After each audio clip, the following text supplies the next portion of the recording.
ହାଗାୟ ଭବିଷ୍ୟତ ବକ୍ତାଙ୍କ ପୁସ୍ତକ ତାର ଏକ ପର୍ବ ଏକ ପଦରୁ ତାର 7 ପଦ ଯାଏ। ହାଗାୟ ଭବିଷ୍ୟତ ବକ୍ତାଙ୍କ ପୁସ୍ତକ ଏକ ପର୍ବ ଏକ ପଦରୁ 7 ପଦ ଯାଏ। ଏଠାରେ ଏପରି ଲେଖା ଅଛି, ଦାରିଆବସ୍ ରାଜାର ଅଧିକାରର ଦ୍ୱିତୀୟ ବର୍ଷର ଷଷ୍ଠ ମାସର ପ୍ରଥମ ଦିନରେ ହାଗାୟ ଭବିଷ୍ୟତ ବକ୍ତାଙ୍କ ଦ୍ୱାରା ସଦାପ୍ରଭୁଙ୍କର ଏହି ବାକ୍ୟ ସଲ୍ଟିଏଲର ପୁତ୍ର ଜିରୁବାବିଲ ନାମକ ଯିହୁଦୀୟ ଦେଶାଧ୍ୟକ୍ଷର ନିକଟରେ ଓ ଜିହୋଶାଦକର ପୁତ୍ର ଯିହୋଶୁଆ ମହାଯାଜକଙ୍କ ନିକଟରେ ଉପସ୍ଥିତ ହେଲା। ସୈନ୍ୟାଧିପତି ସଦାପ୍ରଭୁ ଏହି କଥା କହନ୍ତି, ଏହି ଲୋକମାନେ କହୁଅଛନ୍ତି, ଆମ୍ଭମାନଙ୍କର ଆସିବାର ସମୟ, ସଦାପ୍ରଭୁଙ୍କ ଗୃହ ନିର୍ମିତ ହେବାର ସମୟ ଉପସ୍ଥିତ ହୋଇନାହିଁ। ସେତେବେଳେ ହାଗାୟ ଭବିଷ୍ୟତ ବକ୍ତାଙ୍କ ଦ୍ୱାରା ସଦାପ୍ରଭୁଙ୍କର ଏହି ବାକ୍ୟ ଉପସ୍ଥିତ ହେଲା, ଏହି ଗୃହ ଉତ୍ସନ୍ନ ଅବସ୍ଥାରେ ଥାଉ ଥାଉ ତୁମ୍ଭମାନଙ୍କର ନିଜର ଫଳକମଣ୍ଡିତ ଗୃହରେ ବାସ କରିବାର କି ସମୟ ଏହି? ଏହେତୁ ସୈନ୍ୟାଧିପତି ସଦାପ୍ରଭୁ ଏହି କଥା କହନ୍ତି, ତୁମ୍ଭେମାନେ ଆପଣା ଆପଣା ପଥ ବିବେଚନା କର। ତୁମ୍ଭେମାନେ ବହୁତ ବୁଣିଅଛ, ମାତ୍ର ଅଳ୍ପ ସଞ୍ଚୟ କରୁଅଛ। ତୁମ୍ଭେମାନେ ଭୋଜନ କରୁଅଛ, ମାତ୍ର ସନ୍ତୁଷ୍ଟ ହେଉନାହଁ। ତୁମ୍ଭେମାନେ ପାନ କରୁଅଛ, ମାତ୍ର ତହିଁରେ ତୃପ୍ତ ହେଉନାହଁ। ତୁମ୍ଭେମାନେ ବସ୍ତ୍ର ପିନ୍ଧୁଅଛ, ମାତ୍ର କେହି ଉଷ୍ମ ହେଉନାହଁ। ପୁଣି ଯେ ବେତନ ଅର୍ଜନ କରେ, ସେ କଣାଥଳିରେ ତାହା ରଖିବା ପାଇଁ ଅର୍ଜନ କରେ। ସୈନ୍ୟାଧିପତି ସଦାପ୍ରଭୁ ଏହି କଥା କହନ୍ତି, ତୁମ୍ଭେମାନେ ଆପଣା ଆପଣା ପଥ ବିବେଚନା କର। ଆଜିର ଏହି ବାକ୍ୟ ଦ୍ୱାରା ପ୍ରଭୁ ଆମମାନଙ୍କୁ ଯାହା ଶିଖାଇବା ପାଇଁ ଚାହୁଁଛନ୍ତି, ତାହା ଆମେ ସମସ୍ତେ ଧ୍ୟାନ କରିବା। ଆଜି ଆମେ ଦେଖିବା ପ୍ରଭୁଙ୍କୁ ପ୍ରାଥମିକତା ଦେବା ବିଷୟ। ପ୍ରଭୁଙ୍କୁ କିପରି ଆମମାନେ ପ୍ରାଥମିକତା ଦେବା, ଆଉ ପ୍ରଭୁଙ୍କୁ ପ୍ରାଥମିକତା ଦେଲେ ପ୍ରଭୁଙ୍କର କେମିତି ବ୍ଲେସିଂସ୍ ଆସେ, ଆଉ ପ୍ରଭୁଙ୍କୁ ପ୍ରାଥମିକତା ନଦେଲେ କେମିତି ଆମମାନେ ପ୍ରଭୁଙ୍କଠୁ ଦଣ୍ଡ ପାଇଥାଉ, ତାଙ୍କର ଆଶୀର୍ବାଦର ଅଧିକାରୀ ହେଇନଥାଉ, ସେଇ ବିଷୟ ଆମମାନେ ଦେଖିବା। ହାଗାୟ ଭବିଷ୍ୟତ ବକ୍ତା ପୁରାତନ ନିୟମର ଜଣେ ମାଇନର ପ୍ରଫେଟ ଥିଲେ। ସେ ଆମମାନେ ସମସ୍ତେ ପୁସ୍ତକ ପ୍ରାୟ ପଢ଼ିଥିବୁ, ନିଶ୍ଚୟ ପଢ଼ିଛୁ। ଏଇ ଯେଉଁ ମାଇନର ପ୍ରଫେଟଙ୍କର ପୁସ୍ତକ, ଏଇଟା ଲେଖା ହେଉଛି ଦାରିଆବସ୍ ରାଜାର ଅଧିକାରର ଦ୍ୱିତୀୟ ବର୍ଷର ଷଷ୍ଠ ମାସରେ ପ୍ରଥମ ଦିନରେ ହାଗାୟ ଭବିଷ୍ୟତ ବକ୍ତାଙ୍କ ଦ୍ୱାରା ସଦାପ୍ରଭୁଙ୍କର ଏହି ବାକ୍ୟ ଆସୁଛି। ଏଇଟା ସେତେବେଳର ଘଟଣା, ସେ ଖ୍ରୀଷ୍ଟପୂର୍ବ 520 BCର ଘଟଣା, ସେଇ ସମୟର ଘଟଣା ଅଟେ। ସେଇ ସମୟରେ ପାରସ୍ୟର ରାଜା ଥିଲେ ଦାରିଆବସ୍। ତାଙ୍କର ଦ୍ୱିତୀୟ ବର୍ଷରେ ଏଇ ଯେଉଁ ପ୍ରଭୁଙ୍କର ଏଇ ଯେଉଁ ବାକ୍ୟ ହାଗାୟ ଭବିଷ୍ୟତ ବକ୍ତାଙ୍କ ମାଧ୍ୟମରେ ସଦାପ୍ରଭୁଙ୍କର ବାକ୍ୟ ଆସୁଛି। କାହା ପାଖକୁ ଆସୁଛି? ଆମେ ଦେଖୁଛୁ ଏଠି ଯିହୁଦାର ଦେଶାଧ୍ୟକ୍ଷ ଜିରୁବାବିଲ ଆଉ ମହାଯାଜକ ଯିହୋଶୁଆକୁ ଦିଆହେଉଛି ଏ ବାକ୍ୟ। ହାଗାୟଙ୍କ ଦ୍ୱାରା ସଦାପ୍ରଭୁ ଦଉଛନ୍ତି ସେମାନଙ୍କୁ ଏ ବାକ୍ୟ, ଆଉ ଏଇସବୁ ବିଷୟ ସେ ପ୍ରଶ୍ନ କରୁଛନ୍ତି। ଆମେ ଯେତେବେଳେ ଏଜ୍ରା ପୁସ୍ତକ ପଢ଼ୁ, ଏଜ୍ରା 5:1ରେ ଲେଖା ହେଇଛି, ଯେତେବେଳେ ଆମେ ପଢ଼ୁଛୁ ଜାଣିପାରୁଛୁ ଯେ ହାଗାୟ ଭବିଷ୍ୟତ ବକ୍ତା ଓ ଜିଖର୍ୟ ଭବିଷ୍ୟତ ବକ୍ତା ଏମାନେ ଯିହୁଦା ଓ ଜେରୁସାଲେମର ଯେତେ ଯିହୁଦୀମାନଙ୍କ ନିକଟରେ ଭବିଷ୍ୟତ ବାକ୍ୟ ପ୍ରଚାର କରୁଥିଲେ। ସେମାନେ ଇସ୍ରାଏଲର ପରମେଶ୍ୱରଙ୍କ ନାମରେ ସେମାନଙ୍କ ନିକଟରେ ଭବିଷ୍ୟତ ବାକ୍ୟ ପ୍ରଚାର କରୁଥିଲେ। ସେଇ ସମୟର ଘଟଣା ଅଟେ ଯେତେବେଳେ କି ଇସ୍ରାଏଲୀୟ ଲୋକମାନେ ବାବିଲରୁ ଫେରି ଆସିଥିଲେ, ଜେରୁସାଲେମକୁ ଫେରି ଆସିଥିଲେ। ତାପରେ ସେତେବେଳେ ସେ ଯେଉଁ ଜେରୁସାଲେମ ମନ୍ଦିର ଯେଉଁ ନଷ୍ଟ କରିଦେଇଥିଲେ ଶତ୍ରୁ, ସେଇ ଯେଉଁ ଆସିଲା ପରେ ଜେରୁସାଲେମ ମନ୍ଦିରକୁ ଆଉ ଥରେ ତାକୁ ରିବିଲ୍ଡ କରିବାର ସମୟ ଆସିଥିଲା। କାହିଁ? ସବୁ ଧ୍ୱଂସ ବିନଷ୍ଟ ହେଇସାରିଥିଲା। ସେଇ ମନ୍ଦିରର ସେମାନେ ଏଜ୍ରା 3:10ରେ ଆମେ ଯେତେବେଳେ ଦେଖୁଛୁ, ସେମାନେ ସେ ମନ୍ଦିରର ଫାଉଣ୍ଡେସନ ପକାଉଛନ୍ତି। କିନ୍ତୁ ଆମେ ଦେଖୁଛୁ ଯେତେବେଳେ ଏଜ୍ରା 4:24ରେ ପଢ଼ିଲା ବେଳକୁ ସେ ମନ୍ଦିରର ତିଆରି କାମଟାକୁ, ସେ ଫାଉଣ୍ଡେସନ ପକା ହେଲା ସିନା ସେ ମନ୍ଦିରର, କିନ୍ତୁ ସେ ମନ୍ଦିର କାର୍ଯ୍ୟକୁ ବନ୍ଦ କରିଦିଆଯାଉଛି। କାରଣ ହେଉଛି ଏଇ ଶତ୍ରୁମାନଙ୍କର ବିରୋଧ ଆଉ ନିଜର ସ୍ୱାର୍ଥ ଯୋଗୁଁ ସେମାନେ ମନ୍ଦିର ତିଆରି କାମ ବନ୍ଦ କରିଦେଇଥିଲେ। ତାପରେ ଏମିତି ବନ୍ଦ କରିକି ଯେଉଁ ମନ୍ଦିର ପୁନର୍ନିର୍ମାଣ କାର୍ଯ୍ୟ ବନ୍ଦ କରିକି ସେମାନେ 16 ବର୍ଷ କାମକୁ ଅଟକେଇକି ରଖିଥିଲେ। 16 ବର୍ଷ ସେମାନେ ସେ ମନ୍ଦିର ନିର୍ମାଣ କାର୍ଯ୍ୟ ପୁନଃନିର୍ମାଣ କାର୍ଯ୍ୟକୁ ବନ୍ଦ କରିକି ରଖିଥିଲେ। ସେଇ ସମୟରେ ହିଁ ସେଇ ସମୟର ଘଟଣା ଅଟେ। ହାଗାୟ ଭବିଷ୍ୟତ ବକ୍ତାଙ୍କ ମାଧ୍ୟମରେ ସଦାପ୍ରଭୁଙ୍କର ବାକ୍ୟ ଆସୁଛି ଜିରୁବାବେଲଙ୍କ ନିକଟକୁ ଆଉ ଜିହୋଶୁଆଙ୍କ ନିକଟକୁ। ସେ କହୁଛନ୍ତି ଆମ୍ଭମାନଙ୍କର ଆସିବାର ସମୟ, ସଦାପ୍ରଭୁଙ୍କର ଗୃହ ନିର୍ମିତ ହେବାର ସମୟ ଉପସ୍ଥିତ ହୋଇନାହିଁ ବୋଲି କହୁଛ। ଆଉ କହୁଛ କି ତାପରେ ସେ ସଦାପ୍ରଭୁ କହୁଛନ୍ତି କି ଏଇ ଗୃହ ମାନେ ଈଶ୍ୱରଙ୍କର ଗୃହ ଉଚ୍ଛନ୍ନ ଅବସ୍ଥାରେ ଭଗ୍ନ ଅବସ୍ଥାରେ ଥାଉ ଥାଉ ତୁମମାନଙ୍କର ନିକଟରେ ତୁମମାନଙ୍କର ନିଜର ନିଜର ଫଳକମଣ୍ଡିତ ଗୃହରେ ବାସ କରିବାର କି ସମୟ ଏହି ବୋଲି ପ୍ରଶ୍ନ ପଚାରୁଛନ୍ତି। ସେ କହୁଛନ୍ତି ଯେ ଗୃହ ମାନେ ସେତେବେଳେ ଲୋକମାନେ ସଦାପ୍ରଭୁଙ୍କର ଗୃହ ଧ୍ୱଂସ ଅବସ୍ଥାରେ ଥିଲା। ସେତେବେଳେ ଲୋକମାନେ କିନ୍ତୁ ସଦାପ୍ରଭୁଙ୍କର ସମୟର ଆସିବାର ସମୟ ଆସିନାହିଁ କହୁଛନ୍ତି, ଆଉ ଗୃହ ନିର୍ମିତ ହେବାର ସମୟ ଉପସ୍ଥିତ ହୋଇନାହିଁ ବୋଲି କହୁଛନ୍ତି। ଆଉ ସେମାନେ ମନ୍ଦିର କାମକୁ କରୁନାହାନ୍ତି, ଅଟକେଇକି ରଖିଛନ୍ତି। ସେ ଲୋକମାନେ କିନ୍ତୁ ସ୍ୱାର୍ଥପର ହେଇକି ନିଜ ନିଜର ସେ ଲକ୍ଜରିୟସ୍ ଘର ତିଆରି କରିବାରେ ବ୍ୟସ୍ତ ଥିଲେ। ମନ୍ଦିରର ରିପେୟାରିଂ ନ କରିକି, ମନ୍ଦିର କାର୍ଯ୍ୟକୁ ଇମ୍ପୋର୍ଟାନ୍ସ ନ ଦେଇକି ସେମାନେ ନିଜ ନିଜର କମ୍ଫର୍ଟ ଲାଇଫ୍ ପାଇଁ ବ୍ୟସ୍ତ ଥିଲେ। ସୁନ୍ଦର ସୁନ୍ଦର ଘର ତିଆରି କରୁଥିଲେ। ସେଇ ସବୁ ପାଇଁ ତାଙ୍କର ସମୟ ଥିଲା, ଅର୍ଥ ବି ଥିଲା, ମନ ବି ଥିଲା। କିନ୍ତୁ ପ୍ରଭୁଙ୍କର ସେଇ ଯେଉଁ ସେଇ ମନ୍ଦିର ନିର୍ମାଣ ପୁନଃନିର୍ମାଣ କଥା ସେମାନେ ଚିନ୍ତା କରିବା ଭୁଲି ଯାଇଥିଲେ। 16 ବର୍ଷ ଅଟକେଇକି ରଖିଥିଲେ, ଆଉ କରୁନଥିଲେ। ମନ୍ଦିର ଭଗ୍ନ ଅବସ୍ଥାରେ ପଡ଼ି ରହିଥିଲା। ମାନେ ତାଙ୍କୁ ଇମ୍ପୋର୍ଟାନ୍ସ ଦେଉନଥିଲେ ମନ୍ଦିର ତିଆରି କାର୍ଯ୍ୟକୁ। ଏଠାରେ ସେଥିପାଇଁ ସଦାପ୍ରଭୁ ସେତେବେଳେ ଇସ୍ରାଏଲ ମାନଙ୍କର ଏଇ ଯେଉଁ ସ୍ୱାର୍ଥପରତାକୁ ପ୍ରଶ୍ନ କରିଛନ୍ତି। ସେ ଜିହୁଦାବାସୀଙ୍କୁ ସେଦିନ ପ୍ରଶ୍ନ କରୁଛନ୍ତି କି ଯାହାକୁ ପ୍ରାଥମିକତା ଦେବା କଥା ତାକୁ ନ ଦେବା ବିଷୟରେ ସେ ପ୍ରଶ୍ନ କରୁଛନ୍ତି କି ତୁମାନେ ପ୍ରାଥମିକତା ଦେଇକି ନିଜ ନିଜର ଘର ତିଆରି କରୁଛ, କିନ୍ତୁ କୋଉଟା ପ୍ରାଥମିକତା? ଈଶ୍ୱରଙ୍କର ମନ୍ଦିରକୁ ପୁନଃନିର୍ମାଣ କରିବା, ତାକୁ ତୁମାନେ ପ୍ରାଥମିକତା ଦେଉନାହ ବୋଲି ଆଜି ଏଇ ଆମେ ଯେଉଁ ବାକ୍ୟରେ ପଢ଼ିଲୁ ସେ ବିଷୟରେ ଆମେ ଦେଖୁଛୁ ସଦାପ୍ରଭୁ ହାଗାୟଙ୍କ ଦ୍ୱାରା ପ୍ରଶ୍ନ କରୁଛନ୍ତି। ଆଉ ତାପରେ ଆମେ ଦେଖୁଛୁ 1:5 ଲେଖା ହେଇଛି ଯେମିତି ତୁମମାନେ ଆପଣା ଆପଣା ପଥକୁ ବିବେଚନା କର ବୋଲି ସଦାପ୍ରଭୁ ସେମାନଙ୍କୁ କହୁଛନ୍ତି। ସେଇ ଲୋକମାନେ ନିଜ ନିଜର ଯେଉଁ ଘର ତିଆରିକୁ ପ୍ରଥମ ପ୍ରାଥମିକତା ଦେଲେ। ଆଉ ପ୍ରଭୁଙ୍କର କାର୍ଯ୍ୟକୁ ପ୍ରଥମେ ପ୍ରାଥମିକତା ଦେଇନଥିଲେ। ସେତେବେଳେ ପ୍ରଭୁଙ୍କର ଏ ପ୍ରଶ୍ନ ସେମାନଙ୍କୁ ପଚାରୁଛନ୍ତି। ସେ 5ରେ ବି ଦେଖୁଛୁ ସେଇ ପ୍ରଶ୍ନ, 7ରେ ବି ଆପଣା ଆପଣା ପଥକୁ ବିବେଚନା କର। ସେ କହୁଛନ୍ତି, ପ୍ରଶ୍ନ ପଚାରୁଛନ୍ତି, ତାପରେ କହୁଛନ୍ତି ବିବେଚନା କର, ତମେ କ'ଣ କରୁଛ, ତମମାନଙ୍କର ପଥକୁ ବିବେଚନା କର। କାହିଁକିନା ସେମାନେ ପ୍ରଭୁଙ୍କର କାର୍ଯ୍ୟକୁ ଅବହେଳା କରିଥିଲେ ଆଉ ନିଜର ସ୍ୱାର୍ଥ ଚେଷ୍ଟା କରିଥିଲେ। ତାପରେ ଆମେ ଯେତେବେଳେ ଦେଖୁଛୁ 6ରେ ସେମାନେ ଅବହେଳା କଲେ, ପ୍ରଥମ ଇମ୍ପୋର୍ଟାନ୍ସ ଦେଲେନି, ଫାଷ୍ଟ ପ୍ରାୟୋରିଟି କାହାକୁ ଦେବା କଥା ସେଟା ନ ଦେଇକି ସେମାନଙ୍କ ନିଜର କେମିତି ଫଳକମଣ୍ଡିତ ଘର, କେମିତି ସୁନ୍ଦର ସୁନ୍ଦର ଲକ୍ଜରିୟସ୍ ଘର, ସୁନ୍ଦର ସୁନ୍ଦର ଅଟ୍ଟାଳିକା, ସେମାନଙ୍କର ରହିବାର ସବୁ ବ୍ୟବସ୍ଥା ସୁନ୍ଦର ସୁନ୍ଦର କରିଚାଲିଥିଲେ। ସୁନ୍ଦର ସୁନ୍ଦର ନେମ୍ ପ୍ଲେଟ୍ ଲଗେଇକି ସେମାନେ ଘର ଗୁଡ଼ା ସଜାଡ଼ିକି ରଖୁଥିଲେ। ସେଇଟାକୁ ଇମ୍ପୋର୍ଟାନ୍ସ ଦେଲେ ଆଉ ପ୍ରଭୁଙ୍କୁ ଅବହେଳା କରିଥିଲେ। ତ ପ୍ରଭୁଙ୍କର ସେମାନଙ୍କ ଉପରେ ଦଣ୍ଡ ଆସୁଛି, ଅଭିଶାପ ଆସୁଛି। ସେ ଦେଖୁଛନ୍ତି ଯେ ଏମାନେ ସ୍ୱାର୍ଥପର ହେଇଯାଇଛନ୍ତି। ପ୍ରାଥମିକତାକୁ କାହାକୁ ଦେବା କଥା ସେମାନେ ଭୁଲି ଯାଉଛନ୍ତି। ସେତେବେଳେ ଆମେ ଦେଖୁଛୁ ଯେ ତାଙ୍କ ଉପରେ ଯେଉଁ ଦଣ୍ଡ ଆସୁଛି ସେ ଅବହେଳାର ଦଣ୍ଡ, ପ୍ରାଥମିକତା ନ ଦେବାର ଦଣ୍ଡ ଆମେ ଦେଖୁଛୁ 6ରେ ଲେଖା ହେଉଛି, ବହୁତ ବୁଣିଅଛ ମାତ୍ର ଅଳ୍ପ ସଞ୍ଚୟ କରୁଅଛ, ଭୋଜନ କରୁଅଛ ମାତ୍ର ସନ୍ତୁଷ୍ଟ ହେଉନାହ, ପାନ କରୁଅଛ କିନ୍ତୁ ତୃପ୍ତ ହେଉନାହ, ବସ୍ତ୍ର ପିନ୍ଧୁଅଛ ମାତ୍ର ଉଷ୍ମ ହେଉନାହ, ବେତନ ଅର୍ଜନ କରୁଅଛ କିନ୍ତୁ କଣା ଥଳିରେ ରଖିବା ପାଇଁ ଅର୍ଜନ କରୁଅଛ। କାହିଁକି ଏସବୁ କାରଣ, ଏସବୁ ବିଷୟ ହେଉଛି ଯେତେ ପରିଶ୍ରମ କଲେ ମଧ୍ୟ ତାଙ୍କର ସେମାନେ ସୁଫଳ ପାଉନଥିଲେ। କାରଣ ସେମାନେ ଈଶ୍ୱରଙ୍କର ଗୃହକୁ ପୁନର୍ନିର୍ମାଣ କଥା କୁ ପ୍ରାଥମିକତା ଦେଇନଥିଲେ ଆଉ ନିଜ ନିଜର ସ୍ୱାର୍ଥ ପଛରେ ଦୌଡ଼ୁଥିଲେ। ଆଉ ଈଶ୍ୱରଙ୍କୁ ପ୍ରଥମ ସ୍ଥାନ ନ ଦେବାର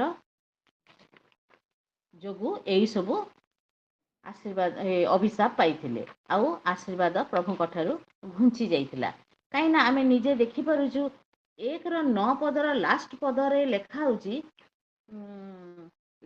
କାରଣ ଏହି ସବୁ ହେବାର କାରଣ ଏହି ଆମର ଗୃହ ଉଚ୍ଛନ୍ନ ହୋଇ ପଡ଼ିଅଛି, ମାତ୍ର ତୁମେମାନେ ପ୍ରତ୍ୟେକ ଜଣ ଆପଣା ଆପଣା ଗୃହ ବିଷୟରେ ଦୌଡ଼ୁଅଛ।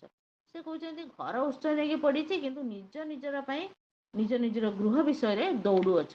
ଏଇ ଯେଉଁ ପ୍ରାଥମିକତା ରଙ୍ଗ ଦେଇଥିବାରୁ ସେମାନେ ଆଜି ଏଇସବୁ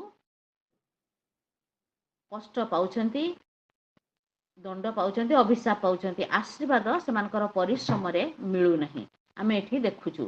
ତାପରେ ଆମେ ଦେଖୁଛୁ ଯେତେବେଳେ ସେମାନେ ନିଜର ଭୁଲକୁ ବୁଝିପାରୁଛନ୍ତି, ଆମେ ଯେତେବେଳେ ତଳେ ପଢ଼ିବା 12, 13, 14, 15 ଯେତେବେଳେ ଆଗକୁ ପଢ଼ିବା ହାଗାୟ ପୁସ୍ତକର 1ରେ ଆମେ ଜାଣିପାରିବା ଯେତେବେଳେ ସେମାନେ ନିଜର ଭୁଲକୁ ଜାଣିପାରୁଛନ୍ତି, ହାଗାୟଙ୍କର ଏଇ ଯେଉଁ ସଦାପ୍ରଭୁଙ୍କ ଦ୍ୱାରା ଯେଉଁ ବାକ୍ୟ ଆସିକି ପହଞ୍ଚିଛି ସେ ବାକ୍ୟ ଦ୍ୱାରା ସେମାନେ ନିଜର ଭୁଲକୁ ଜାଣିପାରୁଛନ୍ତି ଆଉ ନିଜର ଭୁଲକୁ ସୁଧାରୁଛନ୍ତି ଆଉ ପ୍ରଭୁଙ୍କ ଗୃହ ନିର୍ମାଣକୁ ଫାଷ୍ଟ ପ୍ରାୟୋରିଟି ଦେବାକୁ ବ୍ୟସ୍ତ ହୋଇପଡ଼ୁଛନ୍ତି। ସେମାନେ ଫାଷ୍ଟ ପ୍ରାୟୋରିଟି ସେତେବେଳେ ଦେଉଛନ୍ତି।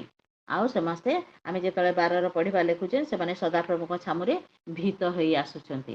ଆଉ ଏଇ ଯେଉଁ ହାଗାୟଙ୍କର ମେସେଜକୁ, ଯେଉଁ ସଦାପ୍ରଭୁଙ୍କର ବାକ୍ୟକୁ ସେମାନେ ଶୁଣୁଛନ୍ତି। ଜିରୁବାବିଲ ଆଉ ଯିହୋଶୟ ଆଉ ସମସ୍ତ ଜିହୁଦା ଲୋକ ସଦାପ୍ରଭୁଙ୍କୁ ଭୟ କରୁଛନ୍ତି ଆଉ ମନ୍ଦିର ନିର୍ମାଣ କାର୍ଯ୍ୟକୁ ପୁଣି ଆରମ୍ଭ କଲେ ଆଉ ପ୍ରଭୁଙ୍କୁ ଜୀବନରେ ପ୍ରଥମ ସ୍ଥାନ ଦେଲେ ଆଉ ତାଙ୍କର କାର୍ଯ୍ୟକୁ ଫାଷ୍ଟ ପ୍ରାୟୋରିଟି ଦେବାଟା ବୁଝିଲେ।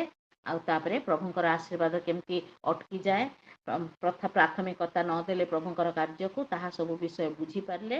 ତାପରେ ସେମାନେ ହାଗାୟଙ୍କର ଏ ମେସେଜ ଅନୁଯାୟୀ ସେମାନେ ନିଜେ ସଜାଡ଼ି ହେଇଗଲେ ଆଉ ମନ୍ଦିର କାର୍ଯ୍ୟକୁ ଆରମ୍ଭ କରୁଛନ୍ତି। ଆମେ ଦେଖୁଛୁ ହାଗାୟଙ୍କର ଏଇ ଯେଉଁ ପ୍ରଚାରକୁ, ହାଗାୟଙ୍କର ଯେଉଁ ସଦାପ୍ରଭୁଙ୍କର ବାକ୍ୟ ଯେଉଁ ଆସିଛି, ତାଙ୍କର ଯେଉଁ ଏଇ ପ୍ରଚାର କାର୍ଯ୍ୟ, ସେଇ ମାତ୍ର 24 ଡେଜରେ ଲୋକମାନେ କାମ ଆରମ୍ଭ କରିଦେଇଥିଲେ।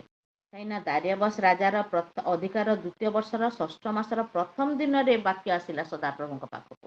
ଆଉ ଯେତେବେଳେ କାର୍ଯ୍ୟ ଆରମ୍ଭ ହେଲା, ଲେଖା ହେଇଛି ହାଗାୟ 1:14 ଲେଖା ହେଇଛି, ସେମାନେ ପୁଣି ସଦାପ୍ରଭୁ ସଲ୍ଟିୟର ପୁତ୍ର ଜିହୁଦୀୟ ଦେଶାଧ୍ୟକ୍ଷ ଜିରୁବାବିଲଙ୍କ ଆତ୍ମାକୁ ଓ ଜିହୋସାଦାକଙ୍କ ପୁତ୍ର ଯିହୋଶୟ ମହାଯାଜକଙ୍କ ଆତ୍ମାକୁ ଆଉ ଲୋକମାନଙ୍କର ଅବଶିଷ୍ଟାଂଶ ସମସ୍ତଙ୍କର ଆତ୍ମାକୁ ଉତ୍ତେଜିତ କଲେ।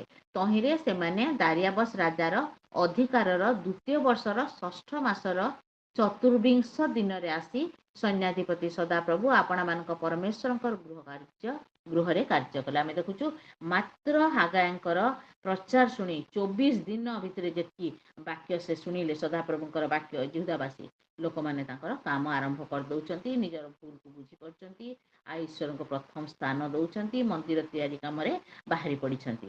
ସେହି ସମୟରେ ପୁଣି ସଦାପ୍ରଭୁ ସେମାନଙ୍କୁ ହାଗାୟଙ୍କ ଦ୍ୱାରା ବାକ୍ୟ ପଠାଉଛନ୍ତି।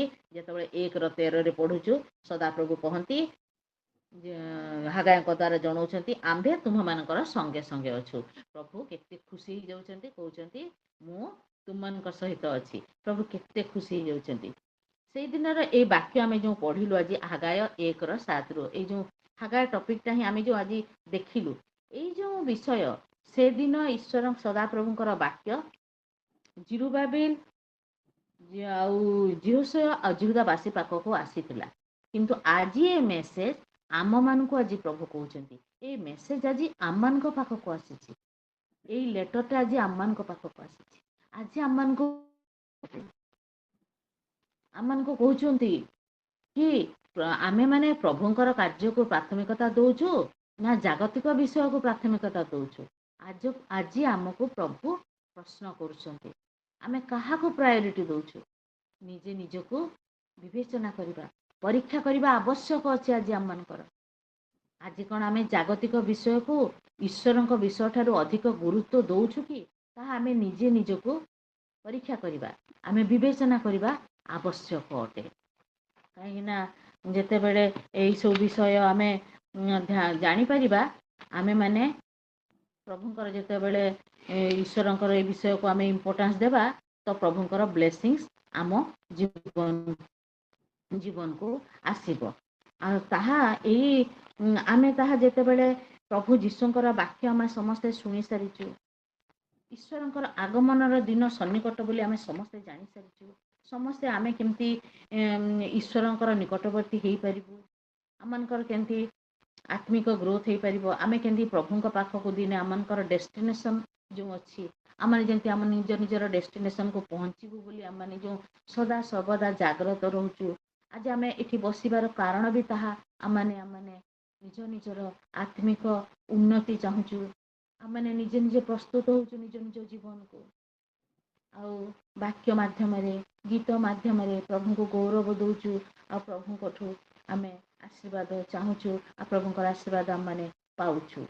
ଏହିସବୁ ବିଷୟକୁ ଆମେ ଯେତେବେଳେ ଦେଖୁଛୁ, ପ୍ରଭୁଙ୍କର ଆଗମନର ଦିନ ସନ୍ନିକଟ। ଆଉ ପ୍ରଭୁ ଆଜି ଆମକୁ କହୁଛନ୍ତି, ପ୍ରଭୁ ଏଇ ଯେଉଁ ମନ୍ଦିର ତିଆରି କରିବାର ସମୟ ଆସିନାହିଁ। ଏହାର ଅର୍ଥ ହେଲା ଆମ ଜୀବନକୁ ଈଶ୍ୱରଙ୍କ ପାଇଁ ଆମର ଜୀବନକୁ ସଜାଡ଼ିବାର ସମୟ ଆସିନି କହୁଛନ୍ତି। ଈଶ୍ୱରଙ୍କ ପାଇଁ ଆମେ ଯେତେବେଳେ ଈଶ୍ୱରଙ୍କ ପାଖରେ ପହଞ୍ଚିବାର ଅଛି, ଆମମାନଙ୍କର ଜୀବନକୁ ସଜାଡ଼ିବାକୁ ପଡ଼ିବ।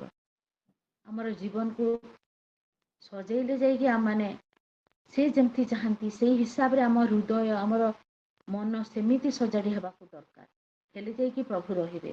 କାହିଁକିନା ଆମେ ସମସ୍ତେ ଜାଣିଛୁ ଈଶ୍ୱରଙ୍କର ଗୃହ ଆଜି ଆମର ହୃଦୟ ହେଉଛି ଆମମାନେ ହେଉଛି ଈଶ୍ୱରଙ୍କର ମନ୍ଦିର।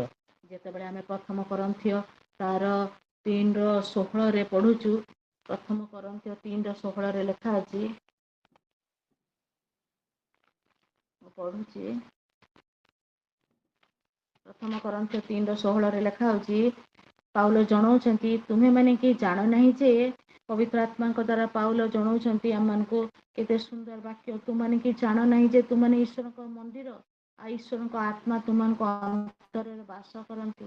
ତ ପ୍ରଭୁ ଏବେ ଆମମାନଙ୍କ ଆଉ ସେଇ ମନ୍ଦିରରେ ରହୁନାହାନ୍ତି, ପ୍ରଭୁ ଆମମାନଙ୍କ ହୃଦୟରେ ରହୁଛନ୍ତି। ଆଉ ଈଶ୍ୱରଙ୍କର ଆତ୍ମା ଆମମାନଙ୍କର ଅନ୍ତରରେ ବାସ କରୁଛନ୍ତି। ତ ଆମମାନଙ୍କର ଏଇ ହୃଦୟ ରୂପୀ ମନ୍ଦିରକୁ ଆମକୁ ସଜାଡ଼ିବାକୁ ପଡ଼ିବ। କାହିଁକିନା ଈଶ୍ୱର ଏଠି ହିଁ ବାସ କରନ୍ତି। ତ ଆମେ ଏ ବାକ୍ୟ ଅନୁଯାୟୀ ଆମମାନେ ସବୁବେଳେ ନିଜର ଏଇ ହୃଦୟ ରୂପ ଗୃହକୁ ସଜାଡ଼ିବା।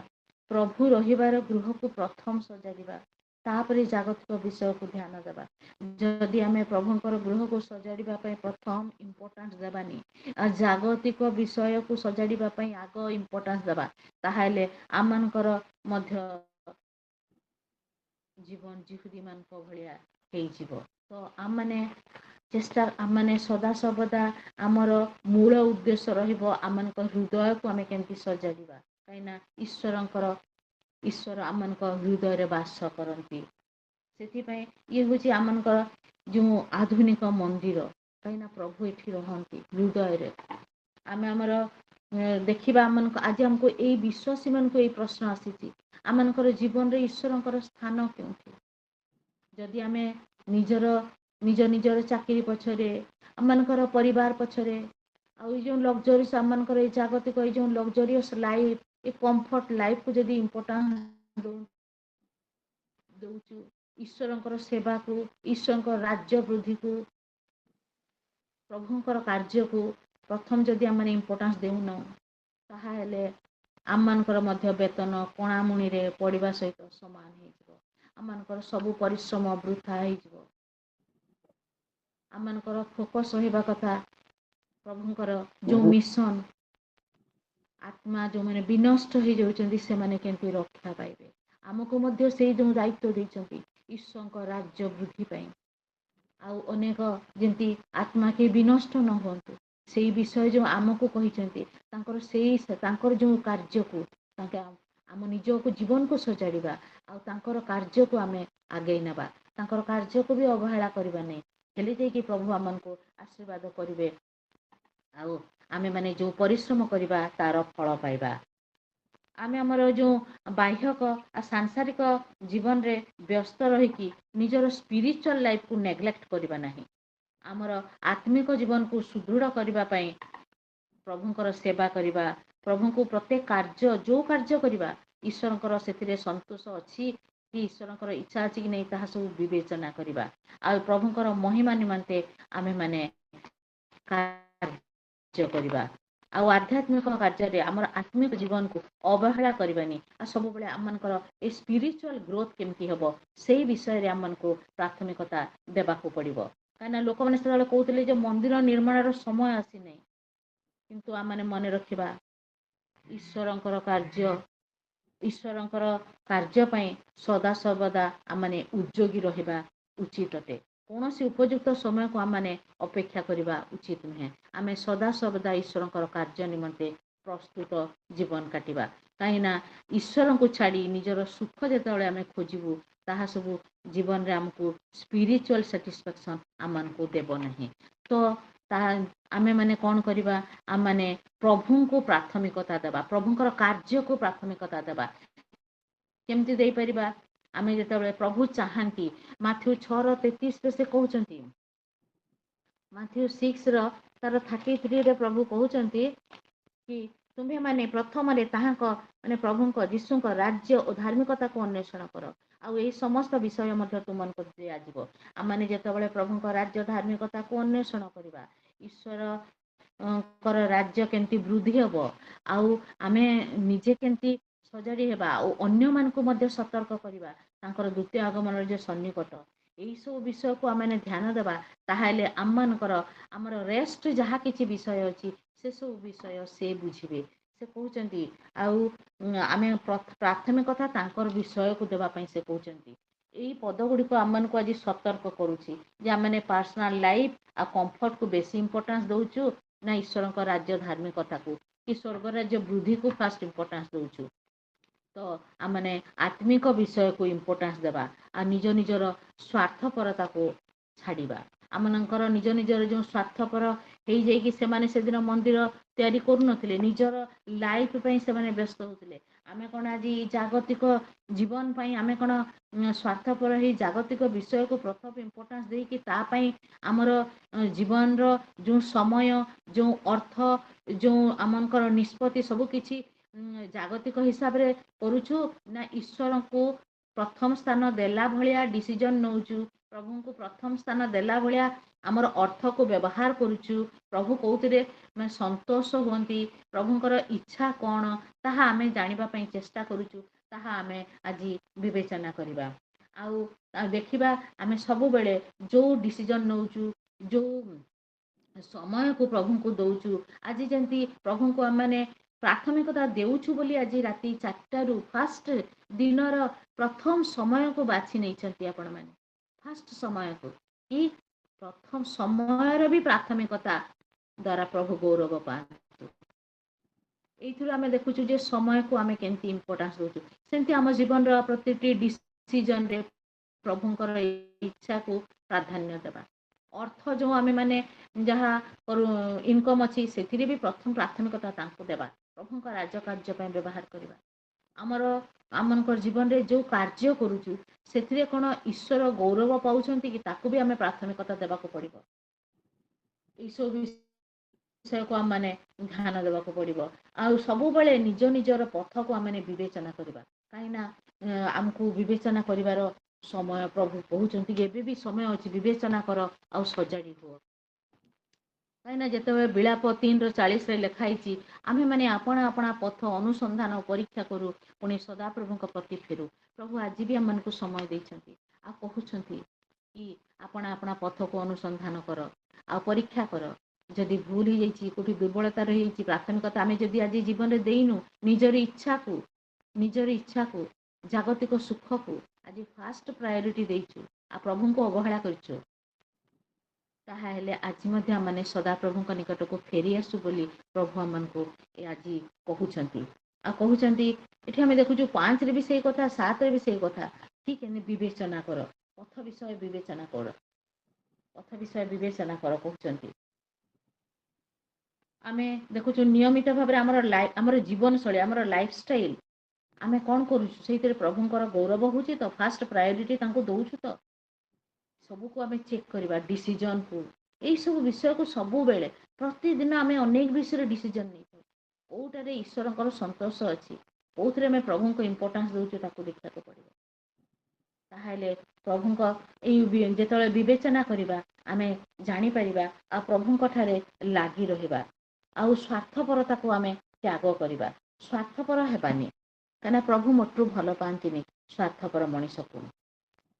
କାହିଁକିନା ଆମେ ଯେତେବେଳେ ଦେଖୁଛୁ ପ୍ରଥମ କରନ୍ଥୀୟ ତାର 10:24 ଲେଖା ହେଉଛି, କେହି ନିଜର ସ୍ୱାର୍ଥ ଚେଷ୍ଟା ନ କରୁ, ମାତ୍ର ପ୍ରତ୍ୟେକ ଜଣ ଅନ୍ୟର ମଙ୍ଗଳ ଚେଷ୍ଟା କରୁ। ଆଉ ସେଦିନ ସେମାନେ ସ୍ୱାର୍ଥପର ହେଇକି ନିଜର ଘର ବନେଇବାରେ ବ୍ୟସ୍ତ ଥିଲେ ଆଉ ମନ୍ଦିର କାର୍ଯ୍ୟକୁ ନେଗ୍ଲେକ୍ଟ କରିଥିଲେ, ପ୍ରାଥମିକତା ପ୍ରଭୁଙ୍କ କାର୍ଯ୍ୟକୁ ଦେଇନଥିଲେ। ସେମିତି ଆମେ ସ୍ୱାର୍ଥପର ଯଦି ହେଇଯିବା ଜଗତରେ, ଆମେ ନିଜର ମାନେ ସବୁବେଳେ ନିଜର ପର୍ସନାଲ ଜିନିଷକୁ ଆମେ ବେଶୀ ଇମ୍ପୋର୍ଟାନ୍ସ ଦେବା। ତ ସେଥିପାଇଁ ସ୍ୱାର୍ଥପର ହେବାନି। ସ୍ୱାର୍ଥପର ହେବାନି, ପ୍ରଭୁ ଚାହାନ୍ତିନି। ନିଜର ପ୍ରଶଂସା, ନିଜର ନାଁ ଏଇସବୁ କମେଇବା ପାଇଁ ଆଜି ଜଗତରେ ମଣିଷ ବ୍ୟସ୍ତ ହେଇପଡ଼ୁଛି। ନିଜ ପାଇଁ ନିଜକୁ ଫୋକସ୍ କରୁଛି। ତ ଆମେ ସ୍ୱାର୍ଥପର ହେବାନି। ଆମେ ବୁଝିପାରିବା ପ୍ରଭୁ କ'ଣ ଚାହାନ୍ତି, ପ୍ରଭୁଙ୍କର ଇଚ୍ଛା କ'ଣ, ପ୍ରଭୁ କୋଉଥିରେ ସନ୍ତୁଷ୍ଟ ହୁଅନ୍ତି। ପ୍ରଭୁଙ୍କୁ ପ୍ରାଥମିକତା ଦେବା ଦ୍ୱାରା ଯେ ଆମେ ଅନେକ ଆଶୀର୍ବାଦର ଅଧିକାରୀ ହେବା, ସବୁବେଳେ ମନେ ପକାଇବା। ଆଉ ଆମେ ମାନେ ସ୍ୱାର୍ଥପରତାର ଜୀବନକୁ ଛାଡ଼ିଦେବା। ଆଉ ଆମମାନେ ମନେ ପକାଇବା, ଆମେ ଯେତେବେଳେ ଯଦି ନିଜ ନିଜକୁ ବିବେଚନା କରିବା କି ଆମ ଜୀବନରେ ପ୍ରଭୁ, ଆମର ଜୀବନରେ ପ୍ରଥମରେ ପ୍ରଭୁ ଅଛନ୍ତି ନା ଆମର ଘରକୁ ଆମେ ଫାଷ୍ଟ ପ୍ରାୟୋରିଟି ଦେଇଛୁ, କି ଆମର ଜବ୍କୁ ଦେଇଛୁ, କି ଅର୍ଥକୁ ଦେଇଛୁ। ଏଇସବୁ ଜିନିଷ ଜଗତରେ ଆମମାନଙ୍କ ଜୀବନରେ ଅନେକ ସମୟରେ ପ୍ରାଥମିକତା, ମଣିଷର ଜୀବନରେ ଏତେ ପ୍ରକାର ଶୈତାନର ଟେମ୍ପଟେସନ୍ ଆସେ, ଆମମାନେ ପ୍ରାଥମିକତା ଅନେକ ସମୟରେ ଆମର ପର୍ସନାଲ ଲାଇଫକୁ, ଆମର ଜବ୍କୁ, ଆମର ମନିକୁ, ଏଇସବୁ ବିଷୟକୁ ଫାଷ୍ଟ ପ୍ରାୟୋରିଟି ଦେଇଥାଉ। ତାକୁ ଆମମାନେ ସବୁବେଳେ ଚେକ୍ କରିବା ଆଉ ନିଜେ ସତର୍କ ହେବା। କାହିଁକିନା ପ୍ରଭୁ ଆମକୁ ବିବେଚନା କରିବା ପାଇଁ କହୁଛନ୍ତି। ତମାନେ ବିବେଚନା କର, ସବୁବେଳେ ଆମେ ଚେକ୍ କରିବା ଆମେ କ'ଣ କରୁଛୁ। ତାପରେ ଯଦି ଆମେ ପରମେଶ୍ୱରଙ୍କର କାର୍ଯ୍ୟକୁ, ପ୍ରଭୁଙ୍କର ସେବାକୁ, ଈଶ୍ୱରଙ୍କର ଇଚ୍ଛାକୁ, ତାଙ୍କ ରାଜ୍ୟ ଧାର୍ମିକତାର କାର୍ଯ୍ୟକୁ ଆମେ ଯଦି ଅବହେଳା କରିବା ଆଉ ସ୍ୱାର୍ଥପର ପଛରେ ଦୌଡ଼ିବା, ହେଲେ ଆମମାନଙ୍କର ପରିଶ୍ରମ ସବୁ ନିଷ୍ଫଳ ହେଇଯିବ।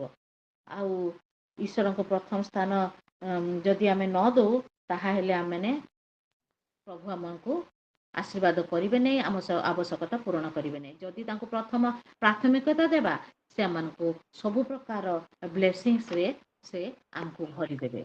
ଆଉ ଆମ ଜୀବନରେ ତାଙ୍କର ସେ ଶାନ୍ତି ଆମ ଜୀବନରେ ଆସିବ। ଆଉ ଆମର ପ୍ରତ୍ୟେକ କାର୍ଯ୍ୟ, ଯୋଉ ବି କାର୍ଯ୍ୟ କରିବା, ପ୍ରତ୍ୟେକ କାର୍ଯ୍ୟରେ ସଫଳତା ମିଳିବ। ଆଉ ତାଙ୍କର ସେ ବ୍ଲେସିଂସର ହସ୍ତ ଆମମାନଙ୍କ ଜୀବନରେ ରହିବ।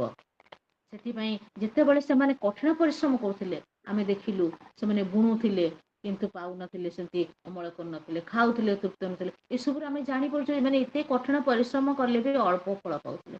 କାହିଁକିନା ସେମାନେ ତାଙ୍କର ସେଦିନ ପ୍ରାଥମିକତା ଦେବାର ଭୁଲ ହେଇଯାଇଥିଲା। ତ ଆଜି ଯଦି ଆମେ ପ୍ରାଥମିକତା ଆମର ଭୁଲ ହେଇଯାଉଛି, ତେବେ ଆମର ପରିଶ୍ରମର ଫଳ ଈଶ୍ୱରଙ୍କର ଆଶୀର୍ବାଦ ବିନା କଣା ଥଳିରେ ପଇସା ରଖିବା ପରି ହେଇଯିବ। ତ ଆମମାନେ ପ୍ରଭୁଙ୍କୁ ଫାଷ୍ଟ ପ୍ରାୟୋରିଟି ଦେବା ଆଉ ତାଙ୍କର ସେ ଆଶୀର୍ବାଦକୁ ପାଇବା। ଆଉ କାହିଁକିନା ପ୍ରଭୁଙ୍କର ସେଇ ଯେଉଁ ଖୁସି, ଶାନ୍ତି, ଆନନ୍ଦ, ସିଏ ହେଉଛି ପରମାନେଣ୍ଟ। ଆଉ ବାକି ସବୁ ହେଉଛି ଜାଗତିକ ଜିନିଷ, ହେଉଛି ଟେମ୍ପରାରୀ। ତ ସବୁବେଳେ ଆମେ ଫୋକସ୍ କରିବା ଆମମାନଙ୍କର ସ୍ପିରିଚୁଆଲ ଲାଇଫ୍, ସ୍ପିରିଚୁଆଲ ଥିଙ୍ଗକୁ, ପ୍ରଭୁଙ୍କର ଖୁସିକୁ, ପ୍ରଭୁଙ୍କର ଇଚ୍ଛାକୁ ଫାଷ୍ଟ ପ୍ରାୟୋରିଟି ଦେବା। କାହିଁକିନା ପ୍ରଭୁ ତାହା ଚାହାନ୍ତି। ଆମକୁ ଏ ଜଗତକୁ ପଠେଇଛନ୍ତି, ଜଗତରେ ରହିକି ଆମକୁ ସବୁ ଫେସ୍ କରିବାକୁ ପଡ଼ିବ। କିନ୍ତୁ ଜଗତରେ ରହି ପ୍ରଭୁ ଚାହାନ୍ତି ଆମମାନେ ପୃଥକୀକୃତ ଜୀବନ କାଟିବା, ତାଙ୍କ ପାଇଁ ବଞ୍ଚିବା, ତାଙ୍କର ଗୌରବ ନିମନ୍ତେ ବ୍ୟବହୃତ ହେବା। ପ୍ରଭୁ ଯେଉଁ କାର୍ଯ୍ୟ ପାଇଁ ଆମକୁ ପଠେଇଛନ୍ତି, ଆମମାନଙ୍କର ଜୀବନ ଦ୍ୱାରା ସେ ଗୌରବ ପାଆନ୍ତୁ, ସେ ମହିମା ପାଆନ୍ତୁ। ଯେତେବେଳେ ଆମେ ଈଶ୍ୱରଙ୍କର ଇଚ୍ଛାକୁ ଅବହେଳା କରି ନିଜରି ଇଚ୍ଛାକୁ ପୂରଣ କରୁ, ସେତେବେଳେ ଆମର ଆତ୍ମିକ ଆଉ ଶାରୀରିକ ସବୁ ଗ୍ରୋଥ୍ ବନ୍ଦ ହେଇଯାଇଥାଏ। ସେଥିପାଇଁ ଆମେ ମନେ ରଖିବା, ଆମେ ଯଦି ଜଗତର ଗ୍ରୋଥ୍ ଚାହୁଁଛୁ, ଜାଗତିକ ବି ବ୍ଲେସିଂସ୍ ଚାହୁଁଛୁ, ତ ଫାଷ୍ଟ ପ୍ରାୟୋରିଟି ଆତ୍ମିକ ଗ୍ରୋଥକୁ ଇମ୍ପୋର୍ଟାନ୍ସ ଦେବା, ଈଶ୍ୱରଙ୍କର ଇଚ୍ଛାକୁ ଇମ୍ପୋର୍ଟାନ୍ସ ଦେବା, ପ୍ରାଥମିକତା ଦେବା। କାହିଁକିନା ଆମେ ଯେତେବେଳେ ପ୍ରଭୁଙ୍କୁ, ଯୀଶୁଙ୍କୁ ଆମେ ଯେତେବେଳେ କେନ୍ଦ୍ରବିନ୍ଦୁ କରିବା ଆମ ଜୀବନର, ଆମର ତାଙ୍କର କାର୍ଯ୍ୟକୁ ସର୍ବୋଚ୍ଚ ଭାବରେ ପ୍ରାଥମିକତା ଦେବା, ସେତେବେଳେ ଆମର ସବୁ ଆବଶ୍ୟକତାକୁ ସେ ପୂରଣ କରିବେ, ଆମ ଜୀବନକୁ ଆଶୀର୍ବାଦ କରିବେ। ସେଥିପାଇଁ ଆମମାନେ ଜାଗତିକ ଗୃହକୁ ନ ସଜାଡ଼ି ଆମଙ୍କ ହୃଦୟ ରୂପ ଗୃହକୁ ସଜାଡ଼ିବା। କାହିଁକିନା ପ୍ରଭୁ ଆମକୁ ହୃଦୟରେ ବାସ କରନ୍ତି। ସେଥିପାଇଁ ଆମମାନେ କ'ଣ କରିବା?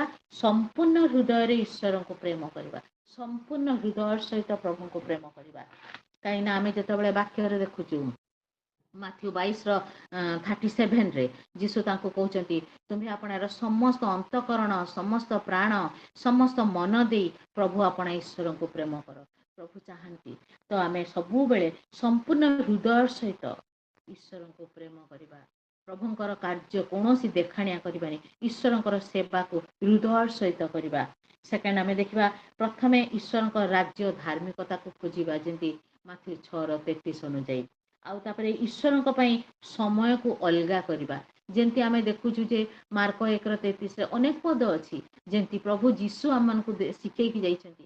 ସେ କେମିତି ପାହାନ୍ତିଆ ସମୟରେ ଅନ୍ଧାର ଥାଉ ଥାଉ ଯୀଶୁ ଉଠି ବାହାରି ଯାଉଛନ୍ତି ଗୋଟେ ନିର୍ଜନ ସ୍ଥାନକୁ ଯାଇକି ପ୍ରାର୍ଥନା କରୁଛନ୍ତି। ସେମିତି ଆମେ ଆମର ଗୋଟେ ସମୟକୁ ବାହାର କରିବା, ପ୍ରଭୁଙ୍କ ସହିତ ଆମର ଗୋଟେ ନିଜର ବ୍ୟକ୍ତିଗତ ପର୍ସନାଲ ରିଲେସନକୁ ମେଣ୍ଟେନ କରିବା। ଯେତେ ସାମୂହିକ ପ୍ରାର୍ଥନା, ଯେତେ ଚର୍ଚ୍ଚର ଆମର ପ୍ରେୟାର ଲାଇଫ୍, ଯେତେ ସହଭାଗିତା, ଯେତେ ଫ୍ୟାମିଲି ପ୍ରେୟାର, ଯେତେ ଯାହା ବି କରିଯାଉ ପ୍ରେୟାର ଲାଇଫ୍, ଆମମାନଙ୍କର ଗୋଟେ ପର୍ସନାଲ ରିଲେସନ ପ୍ରଭୁଙ୍କ ସହିତ, ତା ପାଇଁ ଆମେ ନିଶ୍ଚୟ ସମୟ କାଢ଼ିବା। ଆଉ ପ୍ରଭୁ ଯୀଶୁଙ୍କ ସହିତ ଆମମାନଙ୍କର ପର୍ସନାଲ ରିଲେସନକୁ ଆମେ କେମିତି ମେଣ୍ଟେନ କରିବା, ତାଙ୍କ ପାଇଁ ଯେମିତି ହେଲେ ବି ସମୟ ବାହାର କରିବା। କାହିଁକିନା ପ୍ରଭୁ ଚାହାନ୍ତି, ପ୍ରଭୁ ଯୀଶୁ ତାଙ୍କ ପିତାଙ୍କ ସହିତ ସେ ସମୟ ବାହାର କରୁଥିଲେ। କେମିତି ଭୋର ସକାଳୁ ଉଠି ଯାଉଥିଲେ, କେମିତି ପାହାଡ଼ ଜାଗାକୁ ଚାଲି ଯାଉଥିଲେ, ପ୍ରତ୍ୟେକଟି ଡିସିଜନରେ ବାପାଙ୍କଠୁ ମାଗୁଥିଲେ ସାହାଯ୍ୟ। ଆମେ ବି ସେମିତି କରିବା, ଈଶ୍ୱରଙ୍କ ସହିତ ଗୋଟେ ପର୍ସନାଲ ରିଲେସନ ରଖିବା, ତାଙ୍କ ସହିତ ପ୍ରାର୍ଥନାରେ ସମୟ କାଟିବା, ତାଙ୍କ ପାଇଁ ଗୋଟେ ସମୟ ବାହାର କରିବା। ଆଉ ଆମେ ଗୋଟେ ଦେଖୁଛୁ ଈଶ୍ୱରଙ୍କର ଆଜ୍ଞାକୁ ଆମମାନେ ପାଳନ କରିବା। ଆମେ ଯେତେବେଳେ ଯୋହନ 14:15 ପଢୁ, ତୁମେ ଲେଖା ହେଉଛି, ଯଦି ତୁମମାନେ ମୋତେ ପ୍ରେମ କର ତାହେଲେ ମୋର ଆଜ୍ଞା ପାଳନ କର। ଆମେ ଯଦି ଆଜି ପ୍ରଭୁ ଯୀଶୁଙ୍କର ସନ୍ତାନ ହେଇଛୁ, ପ୍ରଭୁଙ୍କୁ ଗ୍ରହଣ କରିଛୁ, ଆମେ ତାଙ୍କୁ ଭଲ ପାଉଛୁ, ଆମେ ତାଙ୍କୁ ପ୍ରେମ କରୁଛୁ, ଯଦି ଆମେ ପ୍ରେମ କରୁଛୁ, ଆମେ ତାଙ୍କର ସବୁ କମାଣ୍ଡମେଣ୍ଟସକୁ ମାନିବାକୁ ପଡ଼ିବ। ପ୍ରଭୁ ଚାହାନ୍ତି ଆମମାନେ ତାଙ୍କର ଆଜ୍ଞା ପାଳନ କରିବା। ଆଉ ଆମର ଧନ ସମ୍ପତ୍ତିରେ ଈଶ୍ୱରଙ୍କୁ ସମ୍ମାନ ଦେବା ପାଇଁ ଶିଖା ହେଇଛନ୍ତି। ଆମର ଯେଉଁ ବି ଧନ ସମ୍ପତ୍ତି, ଏ ଧନ ସମ୍ପତ୍ତି ଆମକୁ ପ୍ରଭୁଙ୍କ ପାଖକୁ ଯିବାରେ ବାଧାର କାରଣ ନ ହଉ। ଆମେ ଦେଖିଛୁ ସେଦିନ ଧନୀ ଲୋକଟି, ତା ପାଇଁ ସେଇ ଧନ ହିଁ ବାଧା ହେଇଗଲା। ସେ ଅନନ୍ତ ଜୀବନ ପାଇଁ ପଚାରି ଆସିଥିଲା, ସେ ଫେରି ଯାଉଥିଲା। କିନ୍ତୁ ସେଇ ଧନ ସମ୍ପତ୍ତିକୁ ପ୍ରାୟୋରିଟି ନ ଦେଇକି ଯକ୍ଷ ମନ ପରିବର୍ତ୍ତନ କରି ପ୍ରଭୁ ଯୀଶୁଙ୍କ ପାଖକୁ ଯାଇକିନା ତାର ଜୀବନକୁ ପରିବର୍ତ୍ତନ କରିଥିଲା। ସେମିତି ଆମ ଜୀବନରେ ଏଇ ଯେଉଁ ଧନ ସମ୍ପତ୍ତି, ଏଇସବୁକୁ ଆମେ କେବେ ବି ପ୍ରାୟୋରିଟି ଦେବାନି। ତାହା ଦ୍ୱାରା ଆମେ ସେଇ ଧନରେ ଆମେ ପ୍ରଭୁଙ୍କର ଗୌରବ ଦେବା। କାହିଁକିନା ଲେଖା ହେଇଛି ହିତୋପଦେଶ 3:10, ତୁମେ ଆପଣା ଧନରେ ଆଉ ସମସ୍ତ ଆୟର ପ୍ରଥମ ଫଳରେ ସଦାପ୍ରଭୁଙ୍କର ସମାଦର କର, ତହିଁରେ ତୁମର ଭଣ୍ଡାର ବହୁ ଧନରେ ପରିପୂର୍ଣ୍ଣ ହବ ଓ ତୁମ୍ଭ କୁଣ୍ଡରେ ନୂତନ ଦ୍ରାକ୍ଷର ସୌଛୁଳି ପଡ଼ିବ। ତ ପ୍ରଭୁଙ୍କର ଏହି ଆଜ୍ଞାକୁ ବି ମାନିବା, ଆଉ ଈଶ୍ୱରଙ୍କ ଉପରେ ସଦା ସର୍ବଦା ଭରସା କରିବା, ନିର୍ଭର କରିବା। ଅନେକ ବାକ୍ୟ ତା ଉପରେ ଲେଖା ହେଇଛି, ଆମେ ସମସ୍ତେ ଜାଣିଛୁ। ସଦାପ୍ରଭୁଙ୍କ ଉପରେ ଆହୁରି ଭରସା କରିବା। ଯେମିତି ଦାଉଦ ସେଦିନ ଏତେ ବଡ଼ ରାଜା, କେତେ ପାୱାରଫୁଲ, ତାଙ୍କ ପାଖରେ କିଛି ଅର୍ଥର କମି ନଥିଲା, କିନ୍ତୁ ସେ ଈଶ୍ୱରଙ୍କର ପ୍ରିୟ ପାତ୍ର ଥିଲେ। ପ୍ରଭୁଙ୍କୁ ସେ କେତେ ଭଲ ପାଉଥିଲେ, ତାଙ୍କ ଉପରେ କେତେ ନିର୍ଭର କରୁଥିଲେ। ସେ ଅର୍ଥ ଉପରେ, ପାୱାର ଉପରେ ନିର୍ଭର କରୁନଥିଲେ। ଆଜି ଆମମାନେ ସଦାପ୍ରଭୁଙ୍କ ସହିତ ପ୍ରଭୁ ଯୀଶୁଙ୍କ ଉପରେ ନିର୍ଭର କରିବା, ତାଙ୍କ ଉପରେ ଭରସା କରିବା। ଯେମିତି ଗୀତ 119:147 ଲେଖିଛନ୍ତି, ମୁଁ ଅରୁଣୋଦୟ ପୂର୍ବେ ଆର୍ତ୍ତନାଦ କଲି, ମୁଁ ତୁମ ବାକ୍ୟରେ ଭରସା ରଖିଲି। ଆଜି ଯେମିତି ଆମେ ଭୋର ସକାଳୁ ଆମେ କ'ଣ ପାଇଁ ବସିଛୁ, ଯେମିତି ଆମେ ପ୍ରଭୁଙ୍କର ଆହୁରି ପ୍ରିୟ ସନ୍ତାନ ହେଇପାରିବା, ଆମମାନେ ଯେମିତି ଆହୁରି ଆତ୍ମିକ ଜୀବନରେ ଆମର ଗ୍ରୋଥ ହେଇପାରିବ, ଆମମାନେ କେମିତି ଆହୁରି ପ୍ରଭୁଙ୍କୁ ପ୍ରାଥମିକତା ଦେବା, ସେଇ ବିଷୟ ଯୋଗୁଁ ଆଜି ଏଠି ବସିଛୁ। ତ ପ୍ରଭୁ ଆମମାନଙ୍କୁ ସାହାଯ୍ୟ କରନ୍ତୁ। ଆମମାନେ ଦେଖିବା, ଆମେ ବାଇବେଲରୁ ଅନେକ ବିଷୟ ଆମେ ପଢ଼ି ସାରିଛୁ, ଆମେ ସମସ୍ତେ ଜାଣି ସାରିଛୁ। ସେଦିନ କେମିତି ମାର୍ଥା ମରିୟମ ଘରକୁ ପ୍ରଭୁ ଯେତେବେଳେ ଆସିଥିଲେ, ମରିୟମ କାମରେ ବ୍ୟସ୍ତ ଥିଲେ, ଆଉ ମାର୍ଥା କାମରେ ବ୍ୟସ୍ତ ଥିଲେ, ମରିୟମ ପ୍ରଭୁ ଯୀଶୁଙ୍କ ପାଦ ତଳେ ଥିଲେ। ଆଉ ମାର୍ଥା ଆସିକି ପ୍ରଭୁଙ୍କୁ କହୁଛନ୍ତି ଯେ ମରିୟମ ଏମିତି ତାକୁ ଟିକେ କହନ୍ତୁ ଆସିକି ହେଲ୍ପ କରିବ। ପ୍ରଭୁ ଯୀଶୁ କହୁଛନ୍ତି ନାଇଁ ନାଇଁ ନାଇଁ, ମରିୟମ ତ ଉତ୍ତମ ଭାଗ ମନୋନୀତ କରିଅଛନ୍ତି। ଆଜି ମଧ୍ୟ ପ୍ରଭୁ ଚାହାନ୍ତି ଆମେ ଉତ୍ତମ ଭାଗକୁ ମନୋନୀତ କରିବା। ପ୍ରଥମ ପ୍ରାଥମିକତାକୁ କ'ଣଟା ଦେବା, ସେଟାକୁ ଆମେ ଡିସାଇଡ୍ କରିବା। ଯେମିତି ଆମେ ଦେଖିଛୁ, ଯେମିତି ଦାନିଏଲ ଜୀବନରେ ସିଂହ ଗାତରେ ପକେଇଦେବା କରଲାଠୁ ବି ସେ से झरका खोला थिला से जाइकी प्रार्थना करुछन्ती समस्ते जानि सारिछन्ती सेदिमे म खाली कहूची आमे मने पकेबार समय आसीची दानिएल जेंती सदाप्रभुको प्राथमिकता देले से मृत्यु पछे आसी जाऊ सेमिति एका झरका खोला रहिला से प्रभुଙ୍କ पाखरे प्रार्थना कले आ प्राथमिकता देले ता द्वारा सदाप्रभु गौरव पाइले आउ तांको सिंह मुखरू रक्षा कले अब्राहम जेंती प्राथमिकता देले ईश्वरଙ୍କର सदाप्रभुଙ୍କର वाक्यକୁ ସେ ମାନୁଛନ୍ତି ଆଉ ତାଙ୍କ ଜୀବନରେ ପ୍ରଥମ ସ୍ଥାନ ଦେଇ ତାଙ୍କ ଇସାକକୁ ବଳିଦାନ ଦେବା ପାଇଁ ଯାଉଛନ୍ତି ପ୍ରଭୁ ତାଙ୍କୁ ଉତ୍ତର ଦେଉଛନ୍ତି ଆଉ ତାଙ୍କୁ ମେଣ୍ଢା ଯୋଗାଇ ଦେଉଛନ୍ତି କିନ୍ତୁ ଯୋସେଫ ପ୍ରାୟୋରିଟି ଦେଲେ ପ୍ରଭୁଙ୍କୁ ବୋଲି ସେ ପାପରୁ ବଞ୍ଚିତ ହେଲେ ସେ 44 ସ୍ତ୍ରୀଙ୍କ ପ୍ରଲୋଭନରେ ପଡ଼ିଲେନି କାହିଁକିନା ସେ ପ୍ରଭୁଙ୍କୁ ପ୍ରଥମ ପ୍ରାଥମିକତା ଦେଲେ ଈଶ୍ୱରଙ୍କର ଯେଉଁ ଶିକ୍ଷାକୁ ଶୁଦ୍ଧତାକୁ ସେ ରକ୍ଷା କରିପାରିଥିଲେ ଆଉ ପ୍ରଭୁଙ୍କୁ ପ୍ରାଥମିକତା ଦେଲେ କି ପ୍ରଭୁଙ୍କୁ କଷ୍ଟ ହେବ ଏ ମହାପାପ ମୁଁ ପ୍ରଭୁଙ୍କ ବିରୁଦ୍ଧରେ କରିବିନି ତ ଆଉ ଯେଉଁମାନେ ପ୍ରାଥମିକତା ଦେଇନାହାନ୍ତି ସେମିତି ବିଷୟ ବି ଆମେ ଦେଖିଛୁ ସାଉଲ ପ୍ରାଥମିକତା ଦେଇନଥିଲେ ତାଙ୍କର ସାଉଲ ରାଜା ତାଙ୍କ ହାତରୁ ସବୁ କିଛି ଚାଲିଗଲା ତାଙ୍କ ହାତରୁ ରାଜ୍ୟ ଚାଲି ଯାଇଥିଲା ଆମେ ଜାଣିଛୁ ସାଉଲ ରାଜାଙ୍କର ଆଉ ଦିମା କେମିତି ସାଂସାରିକ ପ୍ରେମରେ ପାଉଲଙ୍କର ସେ ସହକର୍ମୀ ଥିଲେ ଏଇ ଜଗତକୁ ଏତେ ପ୍ରେମ କଲେ ପ୍ରଭୁଙ୍କର କାର୍ଯ୍ୟକୁ ଛାଡ଼ିଦେଲେ ସେଥିପାଇଁ ଆମମାନେ ପ୍ରଭୁଙ୍କର ଦଣ୍ଡ ଯେମିତି ପାଇବାନି ଆମମାନେ ପ୍ରାୟୋରିଟିକୁ ସବୁବେଳେ ଆମର ପ୍ରାଥମିକତା କ'ଣ ରହୁଛି ଆମର ସମୟରେ ଆମର ଯୋଜନାରେ ଆମର ଜୀବନର ପ୍ରତ୍ୟେକ ନିଷ୍ପତ୍ତିରେ ଆମର ଅର୍ଥରେ ଆଉ ମୋର ଚାକିରି କ୍ଷେତ୍ରରେ ଆମର ଫ୍ୟାମିଲି ଲାଇଫ୍ ହଉ ଆମମାନଙ୍କର ସବୁ କାର୍ଯ୍ୟରେ ଆମେ ପ୍ରାଥମିକତା କାହାକୁ ଦେଉଛୁ ସବୁବେଳେ ବିବେଚନା କରିବା ଆଉ ପ୍ରଭୁଙ୍କୁ ପ୍ରାଥମିକତା ଦେବା ଆଉ ପ୍ରଭୁଙ୍କର ସେ ବ୍ଲେସିଂସକୁ ପାଇବା ପ୍ରଭୁ ଏ ବାକ୍ୟ ଦ୍ୱାରା ଆଜି ଆମ ସମସ୍ତଙ୍କ ଆଶୀର୍ବାଦ କରନ୍ତୁ ଆମମାନେ ଯେମିତି ଆହୁରି ତାଙ୍କୁ ପ୍ରାଥମିକତା ଦେବା ଆଉ ତାଙ୍କର ସେ ବ୍ଲେସିଂସର ଅଧିକାରୀ ହେବା ଆଉ ତାଙ୍କର ନିକଟତର ହେଇପାରିବା। ଆମେନ୍।